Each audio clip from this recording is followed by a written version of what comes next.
భగవంతుడిని ఎలా స్మరించుకోవాలి?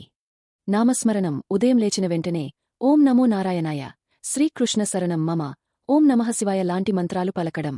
భగవత్కథ వినడం.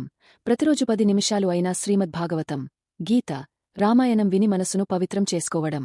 కీర్తన, ఏ దేవుడిని అయినా సరే నామసంకీర్తనం చేయడం. సేవాభావం, ఇతరులకు సహాయం చేయడం ద్వారా కూడా భగవంతుడి స్మరణ జరుగుతుంది. ధ్యానం, మనసులో ఆయన రూపాన్ని ఊహిస్తూ శాంతిగా కొన్ని నిమిషాలు కూర్చోవడం. ప్రకృతిని చూడడం, పువ్వులో, వానలో, సూర్యోదయంలో దేవుని సౌందర్యాన్ని గుర్తించడం కూడా స్మరణే. మనసు విరిగిపోయినప్పుడు స్మరణ శక్తి. మనసు విరిగిపోయినప్పుడు ఆ సమయంలో దేవుని పేరు మనకు శాంతి ఇస్తుంది. గోవిందా అనే ఒక్క మాట మనలోని బాధను కరిగిస్తుంది. ఎందుకంటే ఆయన పేరు శక్తిమంతమైనది. భక్తులందరూ అంటారు, దేవుని పేరు ఒక ఔషధం లాంటిది. మనస్కు శాంతి కావాలంటే నామస్మరణం కన్నా గొప్ప మందులేదు. ప్రతి పనిలో ఆయనను గుర్తు చేసుకో. తినేటప్పుడు ఇది ఆయన ప్రసాదం. పనికి వెళ్తున్నప్పుడు ఇది ఆయన ఇచ్చిన అవకాశం. ఎవరినైనా కలిసినప్పుడు ఇది ఆయనే నాతో మాట్లాడుతున్నట్టు.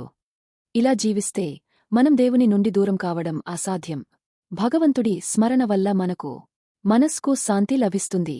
భయాలు తగ్గిపోతాయి. సుఖదుఃఖాల మధ్య సమత్వం రావడం. కర్మల నుండి విముక్తి పొందడం.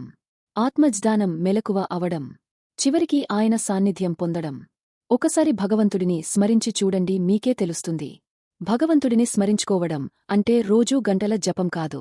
ఆయన గురించి ఒక్క తలప అయినా ప్రేమతో చేయడం చాలు. భగవంతుడు మన హృదయానికి దూరంగా ఎప్పుడూ లేడు.